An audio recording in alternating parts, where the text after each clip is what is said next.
In this episode, we will be answering the question, should you rent out or sell an inherited house? This video is brought to you by ushomevalue.com, where you can find out the value of almost any home in the United States.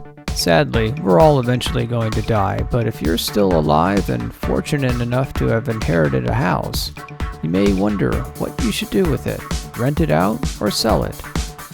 To help you answer, here's a few questions to consider first. Are you the type of person that doesn't enjoy tending to your own house?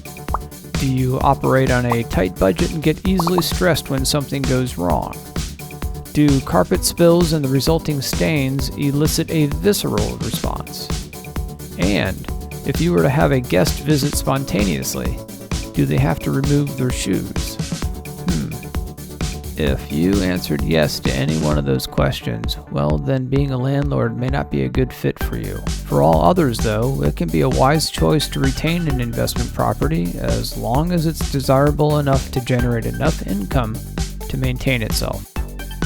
So many people have said to us, I wish I had held on to my parents' house and rented it out. It could have been for nostalgia or just the missed opportunity at how much the market appreciated over the past several years. Being a landlord is not always an easy job, and yes, it's a job, at least a part-time one, and can be frustrating depending on how the property holds up and how the tenants maintain it. But much of the problems with the property can be managed, especially if the landlord is performing routine inspections and maintenance.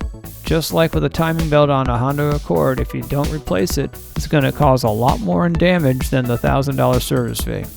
When it comes to issues with tenants, and perhaps you've heard some of the horror stories, much of them can actually be avoided by thoroughly pre-screening each adult, and we have many resources for that. Once you find the right occupants, it's like any other relationship moving forward. You should listen to all of their concerns and respond accordingly.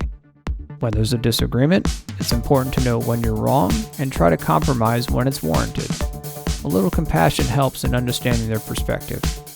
And if you're right, it's important to assess how far you need to push or hold firm without fracturing the relationship. And now a final quick note about the numbers. If you have a home that is known to have issues and has been in a stagnant market, just use common sense and get out if the math doesn't add up. The goal is for a modest amount of monthly cash flow for reserves against future vacancies, maintenance, and improvements. If the property is underwater financially with no decent appreciation potential or monthly cash clearance to at least make it worth your time, then move on. Just because you inherited the house doesn't mean you have to bury yourself in it. If you would like to see more videos about being an American landlord, please like and subscribe.